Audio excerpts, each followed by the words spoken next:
I wanted to take a moment to talk about our sponsor, Alt21, the foreign exchange and hedging platform that saves you time and money on cross-border transactions. As a CEO, there are days when my calendar feels like a never-ending cascade of decisions, meetings and problems to solve, days when I can't remember if I've eaten lunch. The last thing I have time to think about is currency exposure. This is where Alt21 can help by taking the complexity out of foreign exchange. With their FX and hedging platform, you can lock in exchange rates and automate payments. And with their low fees, up to 90% less than competitors, you'll save money while freeing up your time for what really matters. If you want to stop juggling and start focusing on growing your business, head to alt21.com. That's alt21.com to find out more. Hello and welcome to Enter the Boardroom with Newroll, the podcast exploring what makes great boards and board members. I'm your host, Oliver Cummings, CEO of Newroll, the board search specialist and market leader, bringing science to the art of board hiring. Today's guest, Tash Frangos, has spent her entire career inside one firm, HaysMac, rising from graduate trainee to managing partner. Tash was named Banking and Finance Businesswoman of the Year at the 2023 Great British Businesswomen Awards and featured in Involve's 2024 Global Empower Role Model list. In a world where many firms struggle to balance growth with culture, Tash has helped HaysMac do both, making her journey a fascinating case study for any board thinking about how to scale responsibly. Tash, a huge welcome and thank you so much for being here. Thank you for having me, Oliver. Over the last 25 years, HaysMac looks from the outside to have been a mid-market professional services success story. The business has grown to almost 70 million of turnover, including tripling in size over the last decade. And you've lived that story from every angle, having started 25 years ago as a trainee, progressed to being a partner and now managing partner and leader.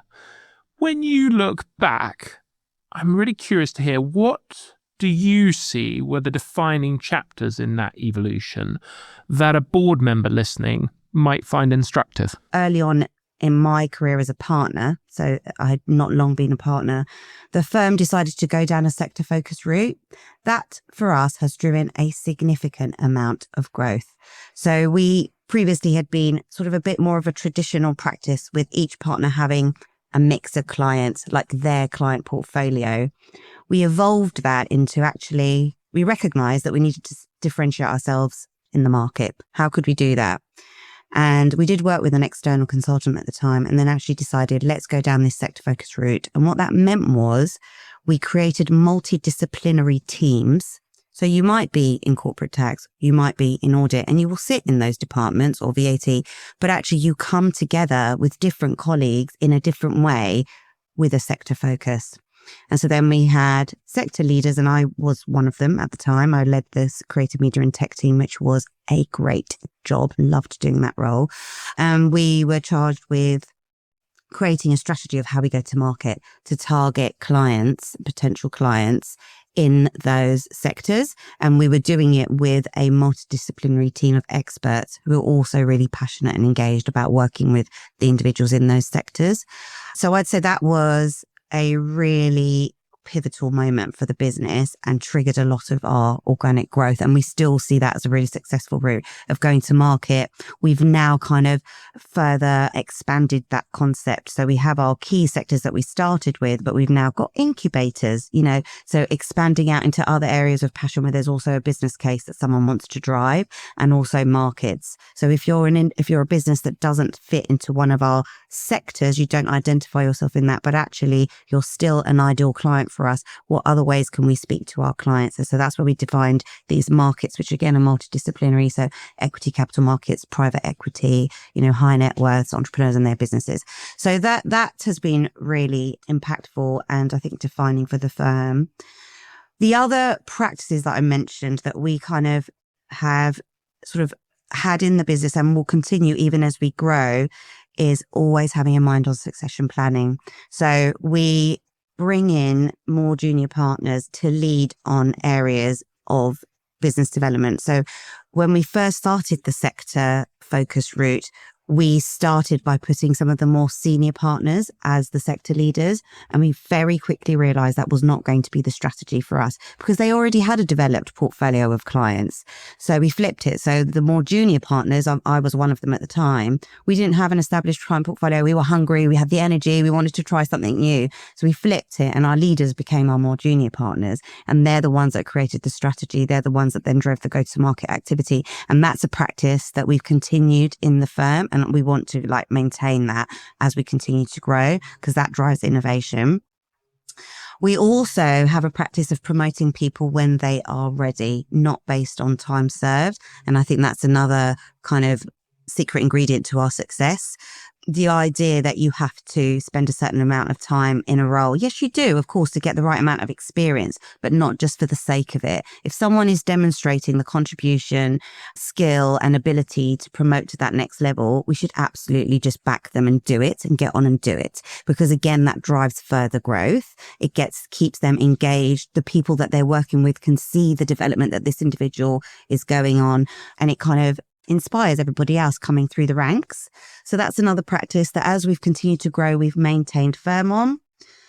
And then I'd say the other area is just maturing in certain operational and governance perspectives. So, we're going to talk about our board and the evolution of the board and bringing in non-execs.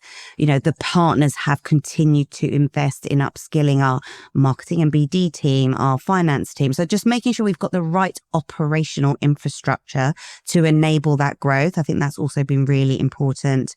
And then just keeping an eye on our culture and how that evolves. So diversities and inclusions are a topic that I'm really passionate about, but we're also really active about. And I think on something like that, it shouldn't be a side of desk, or it shouldn't be something that you do that isn't pivotal to the strategy of the firm. So we've tried to integrate DEI into everything that we're doing. And then the most recent development, which I think is a really defining chapter for us, is obviously setting up and growing our Cape Town office. So we have today, up until just over a year ago, been a London-based firm. We now are 2 teams, one in London, one in Cape Town. We're now nearly 50 strong there. And that's been a great opener to new talent. So quite a few defining chapters, but it was lovely kind of to reflect on that journey with that question. So for someone listening to this who sits on the board of an organization on that cusp where they're still in the stage where too many people are having a say, what would be your counsel to them to think about how to accelerate that through that period based on your experience? I changed the management structure when I was appointed, as every managing partner is able to do, sort of thing. And the leadership board structure was there, and it's part of the deed. But then the CEO stroke managing partner has a say on what does the management team look like. And so it was the first time that I brought in non-partners into that team. So previously the partners had done everything. They kind of were involved in the people, the marketing BD. And I just thought, actually, we've hired experts who, marketing and BD experts. We've got a CPO. We've got a great CFO. They should be in the room when we're making key decisions about implementing strategy and progressing the firm. So that's why I made that change, to bring them on, as well as have some of the partners that are leading key areas of our business.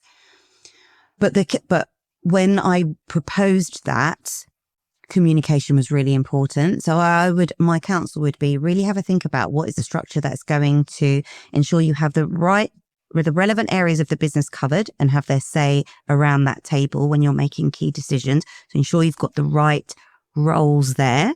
And that might mean you've got the wrong people in those roles, but it's really important to kind of separate out the people from the roles.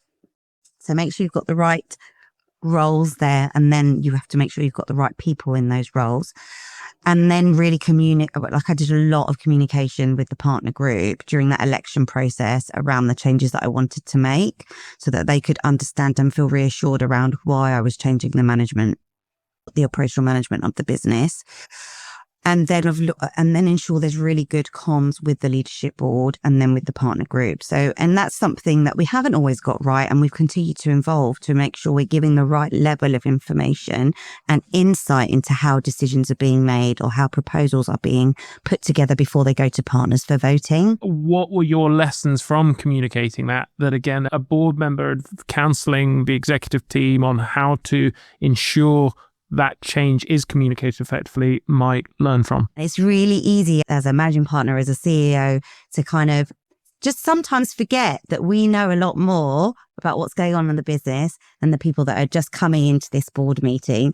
And so it's just slowing it down, ensuring that people are given a really good heads up of things that are coming. I think visibility is really important, but again, in a way that doesn't prohibit you from moving at a pace to be able to make the right decision, if it's on an external hire, for example. But it's making sure that on that external hire, we set out the business case for that external hire. Everybody's bought into that in the right time. And then why is that candidate the right individual, as an example? And ensuring that there's enough heads up as that process with the individual is moving to the right people internally. So that is definitely something that I still get caught out about, because it's easy to, isn't it? About the amount of info I have, and that being a lot more than some of the people around the table.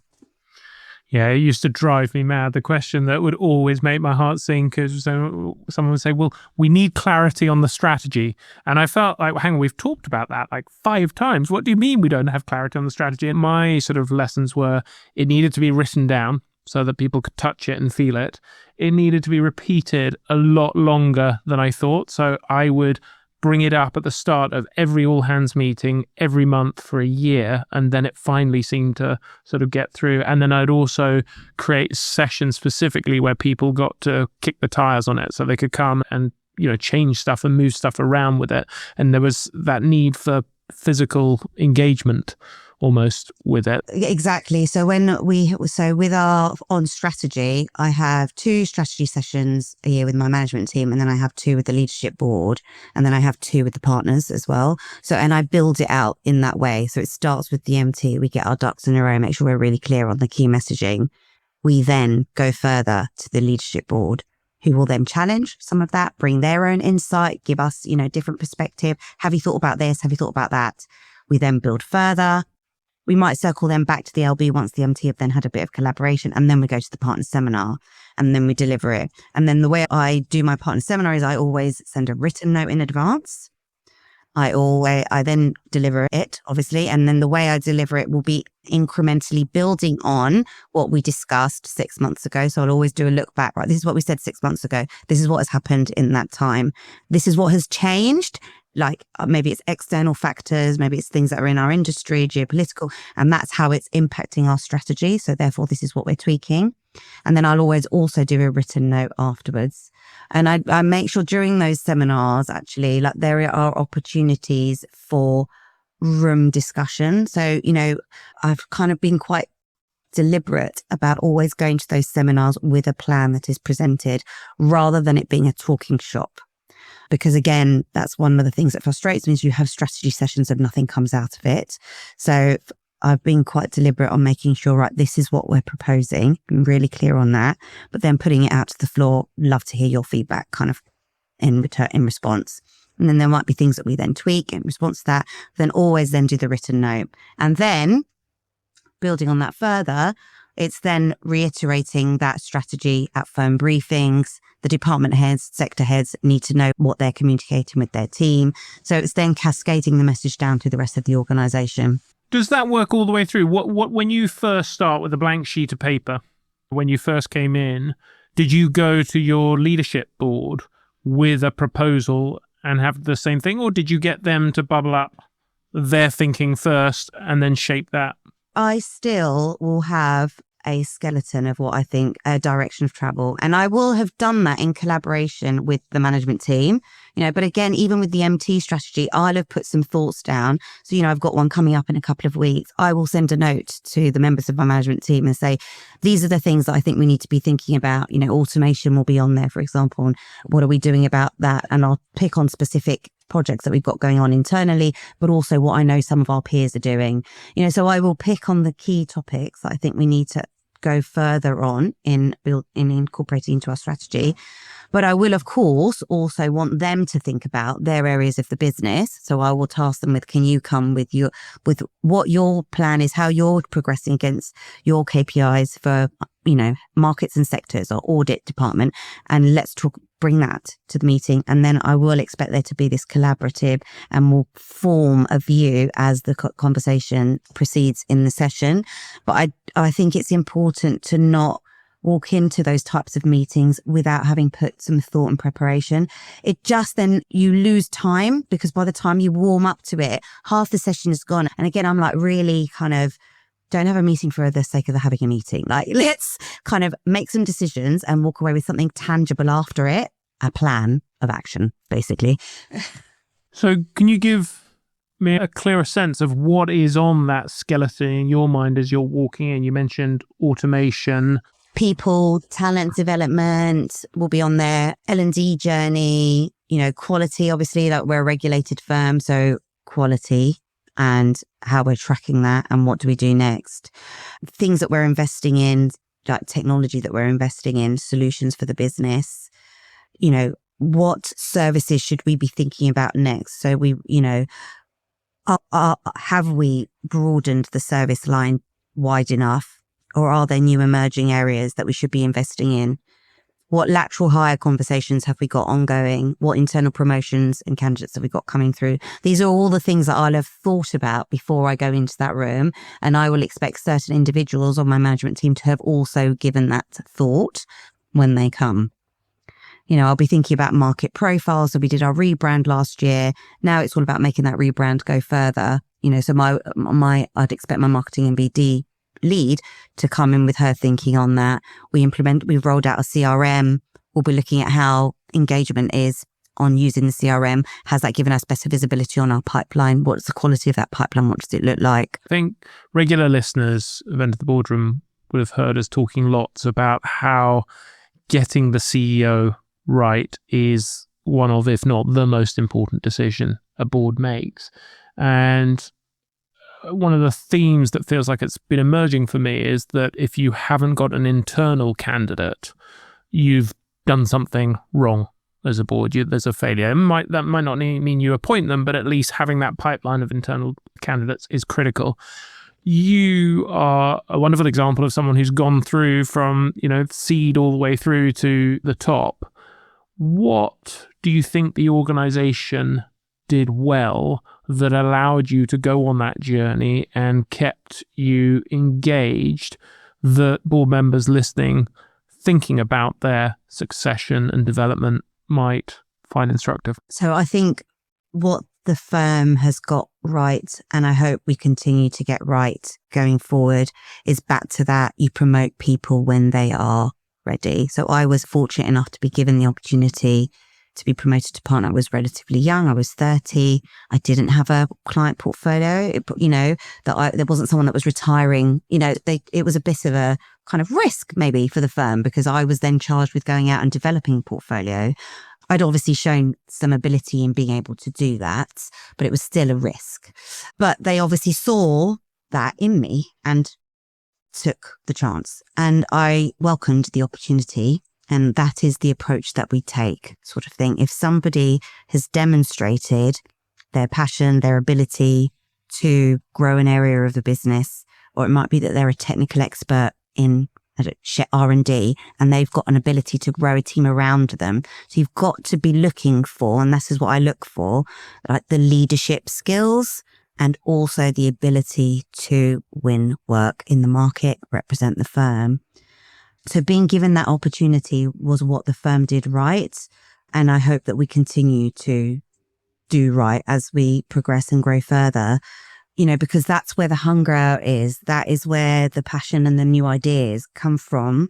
It is in that next generation of talent. And I can't emphasize that enough in a business like ours, and people focused business, that we are only as good as our people, have to be backing the right and promoting the right talent. One of the challenges I sometimes hear people facing who've progress through an organization is having to step into that CEO role is a hard step to make when you've been everyone's peer. Curious to hear what's been the hardest leadership lesson you've had in making that step that those listening who might have someone in a similar situation might be able to pass on. Yeah, nothing prepares you actually for this role, and I had been on the former Managing Partners board, and we did a lot of that term during COVID. I had 4-year-old twins running around in the background. It was chaos is the word I would use. And I was head of corporate at the time. And so I had really great visibility into his challenges and how tough it was. But until you are in that role, nothing can prepare you. Sorry, the reality of it. It's obviously incredibly rewarding, and it is a privilege to drive the firm and set the strategy. And I'm really proud of what we have achieved, but you require so much energy, and you need to constantly refuel on that.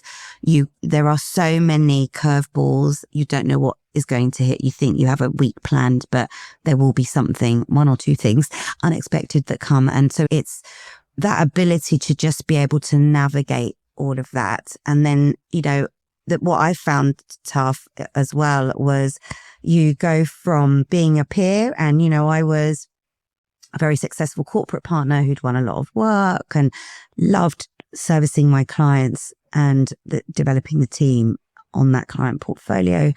But then now I was assessing the partners, and some of those partners were individuals that I was the manager to as I was going through the ranks. And so, but that dynamic shift of, these are the areas I'm going to need to see you improve on, or actually you're spending your time doing this, but actually I'd rather you spend your time doing this, which is much more on strategy.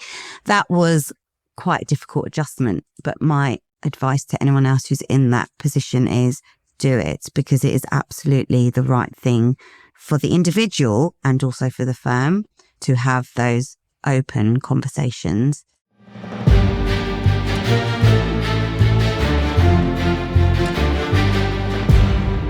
The issues chairs are expected to stay on top of are evolving fast, from AI governance and cyber risk to ESG, activism and geopolitics. New Role Plus gives you highly curated briefings, private chair-level discussions and expert perspectives to help you stay current, informed and confident in the conversations that matter most. Head to plus.newrole.com to find out more.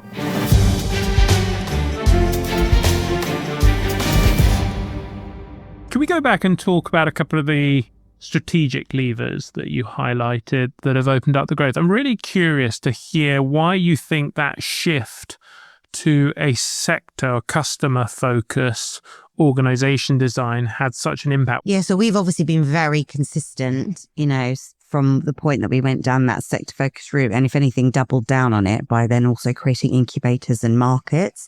I think why it's worked really well for us, partly is the consistency, actually, so we're not switching every minute.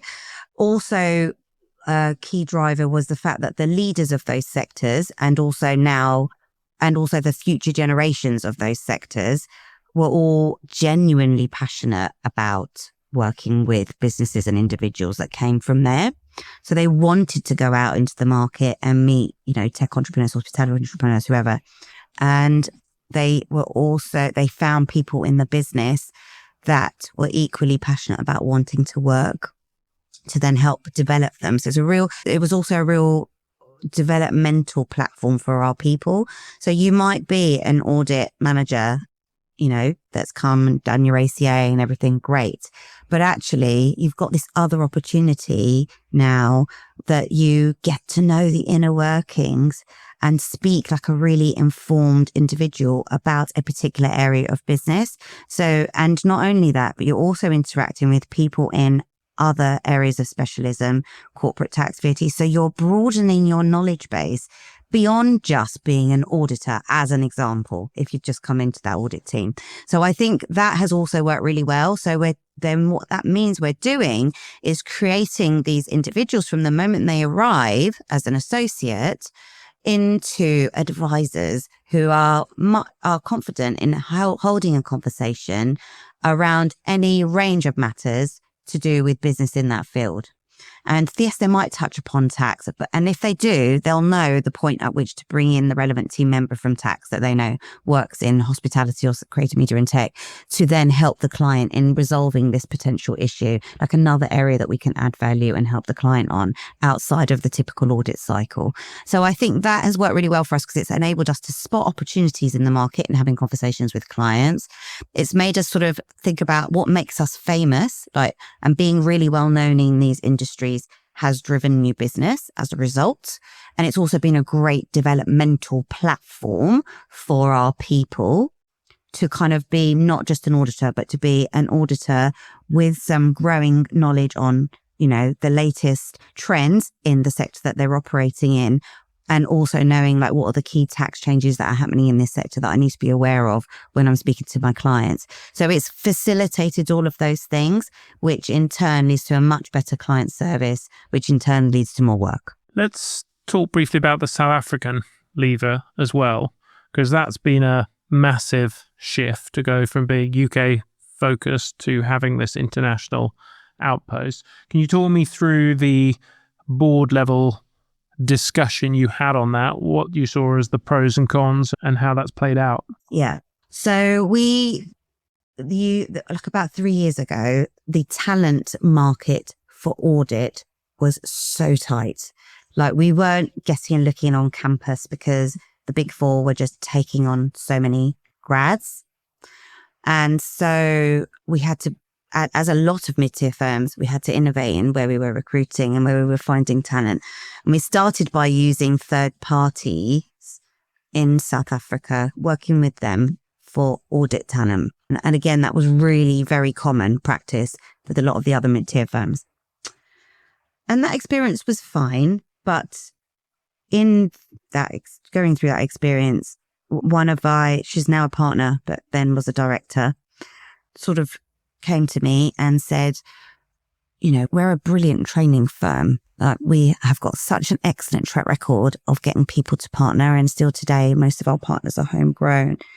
Why don't we create our own business and train people up how we want to train them?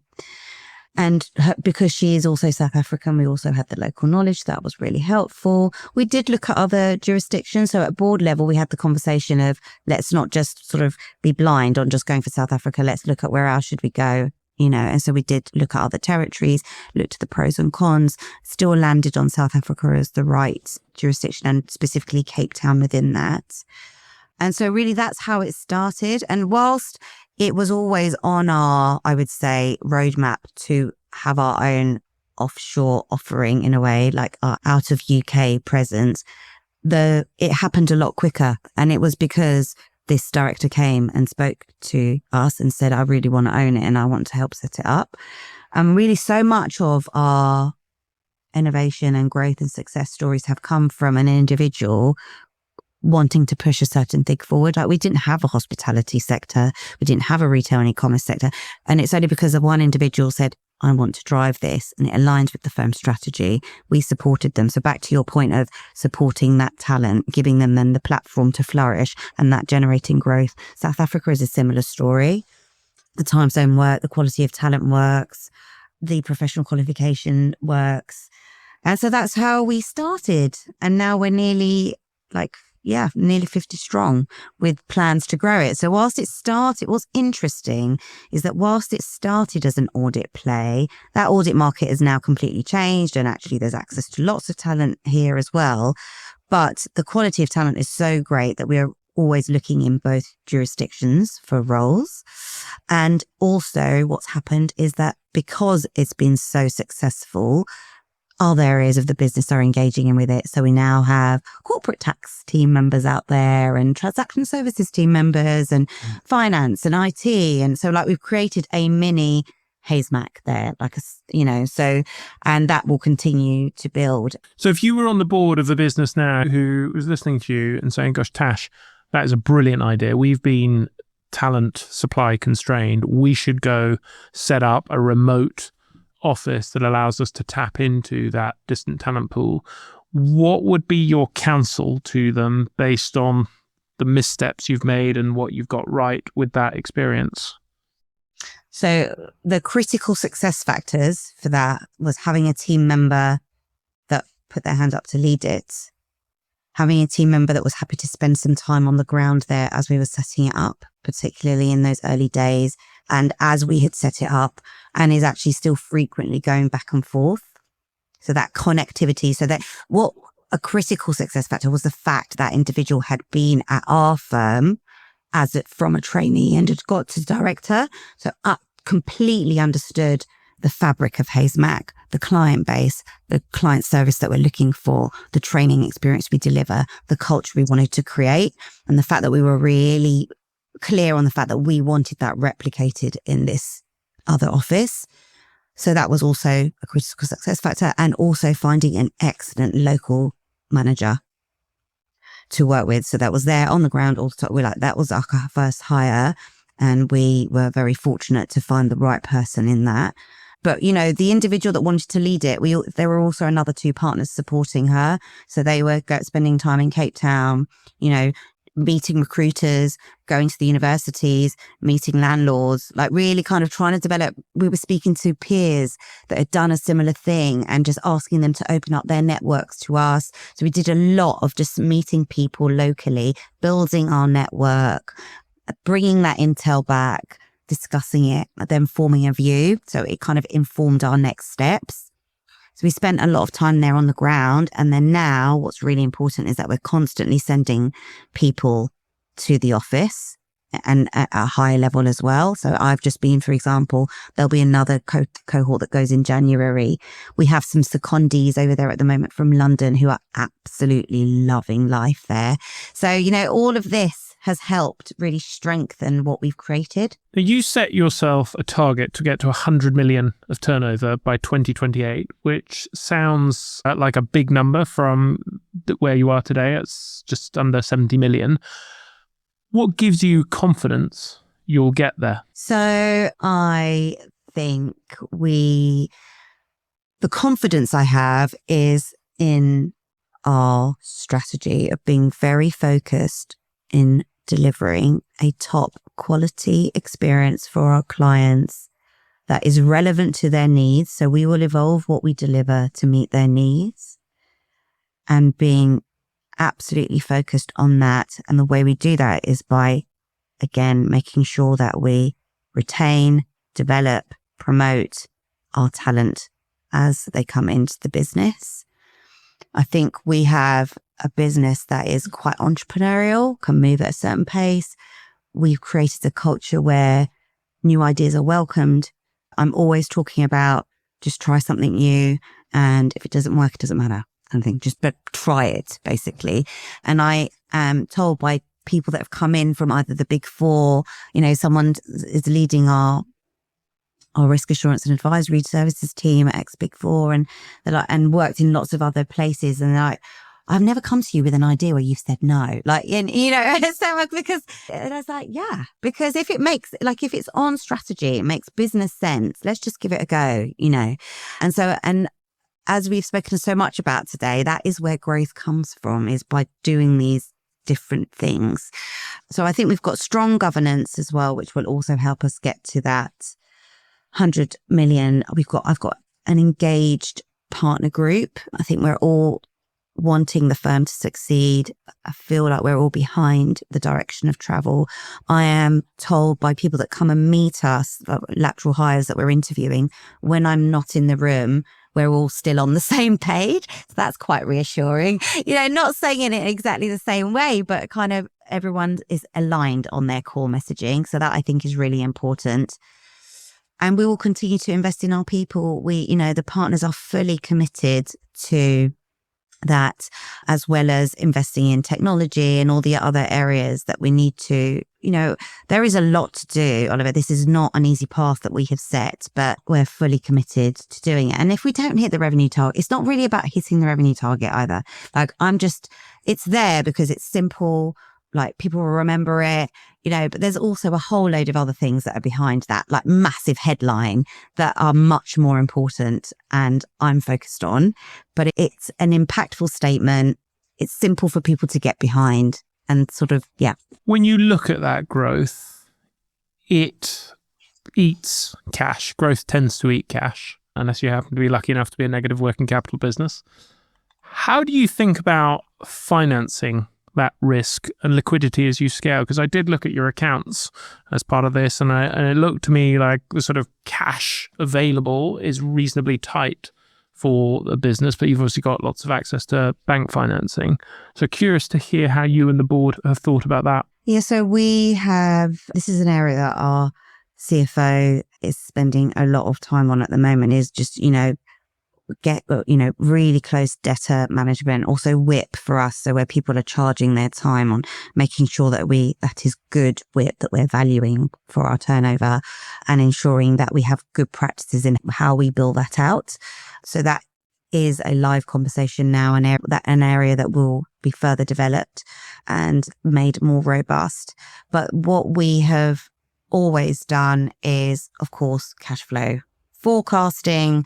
We have got some financing facilities, but we also keep in touch with the bank regularly. Like, we will meet them a couple of times a year to tell them what's going on in our business. They're actually quite engaged and want to know what's going on as well. And we have spoken to them about our growth plans. I've been quite open about our ambitions, and because it's important to me that we've got a financing partner that wants to fund some of that growth, that plans, should we need it. And so it's making sure we've got the right partners. And yes, we don't need that today, but it was really important for us to have that conversation. And we started it like 18 months ago with the view that this further investment and growth could be coming. And yeah, we haven't made any acquisitions, but if we wanted to make an acquisition for the right reason, because maybe it was a specialist service line that we don't have or whatever, have we got the right partners around us to support us through that? So I'd say it's really it's time well spent in having those open comms with your bankers, which we have. Before we get on to the lightning round, very briefly, let's talk about your board, because I remember when Hayes McIntyre advertised on or used New Role to find your board chair. And I remember thinking, gosh, that's unusual for a professional services firm to be as forward thinking as that. Many don't have independent directors. They just have their partnership board. Can you talk me through the thinking behind your board composition? Yeah. So we decided to go for the non-execs. And you're right, it's actually quite unusual at the time for a firm of our size to have independent non-execs. So that was a decision we took in 2022. It started by having a non-exec of a firm come in and present to the partners. It was at a seminar, actually.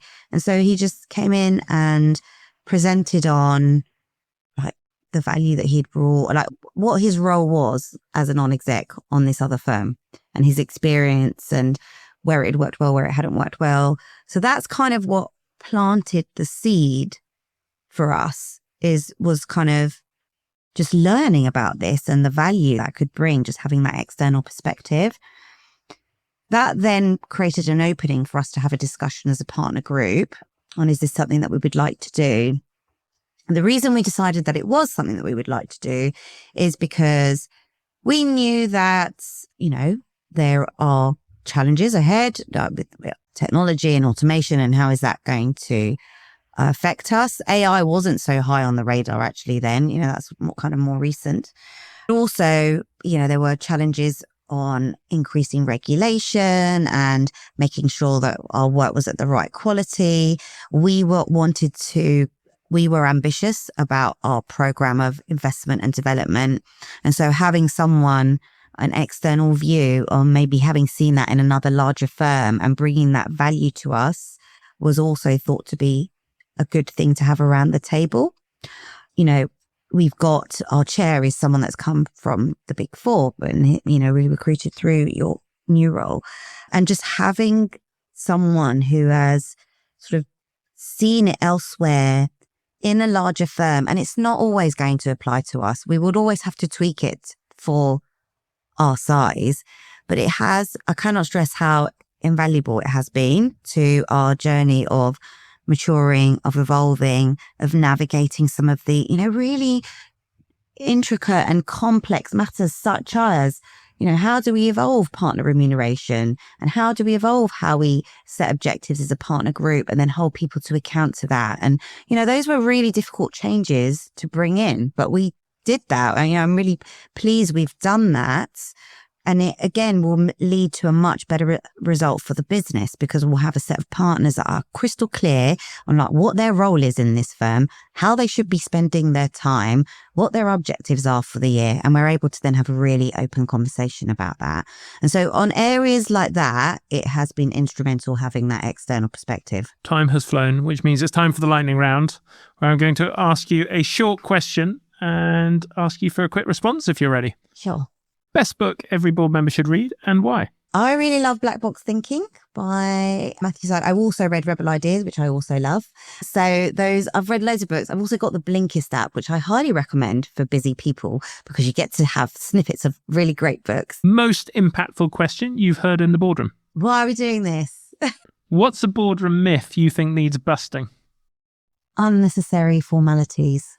Boardroom behaviour that irritates you most? Not being read in for the meeting, and so therefore raising irrelevant questions, which wastes time, means we don't get through the full agenda.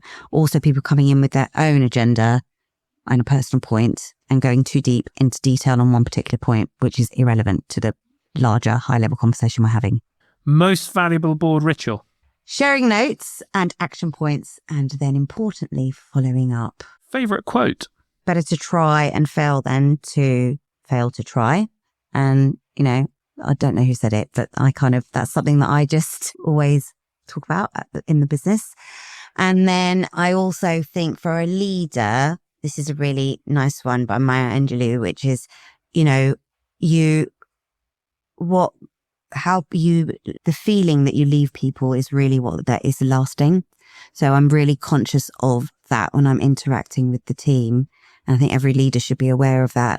It's not really what you say that they're listening. They are listening, but that's not what's going to be lasting. It's how you've made those individuals feel.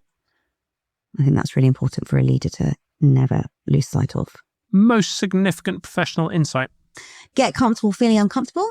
Worst professional advice you've ever received? You can't do that when a new idea is raised. What have you changed your mind on about boards over time? I think it's important to spend time with individuals on that board as individuals, actually. And I've done more of that. So not just seeing them as a cohort of people, but identifying what their individual interests are, because that also informs some of the views that get raised in those board meetings. So spending some one-on-one time with board members. When was the last time you got a significant judgment call wrong in the boardroom, and what did you learn? Senior hires. And what did you learn? More due diligence. More people to meet them, change the format of how you meet them, further challenge on areas of concern throughout the process. How are you better today as a board member than when you started? I think it's back to this being mindful that I do know more than the other people in the room. And so being aware of that, and therefore not underestimating the journey you have to bring people on in communicating that and how you get to a decision, how you get to a proposal. Finally, 3 things listeners should take away from this episode if they take nothing else. Communication is so key, and repeating it, to make sure that the message lands, but also that it is a consistent message so that people are laser clear on the direction of travel. And you also get in that way.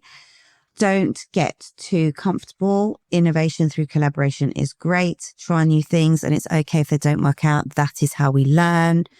And have a board which you feel comfortable using as a sounding board, because that gets to a better outcome. Thank you so much for taking the time to share your wisdom and experience. No worries. The time flew, but thank you. I really enjoyed the conversation.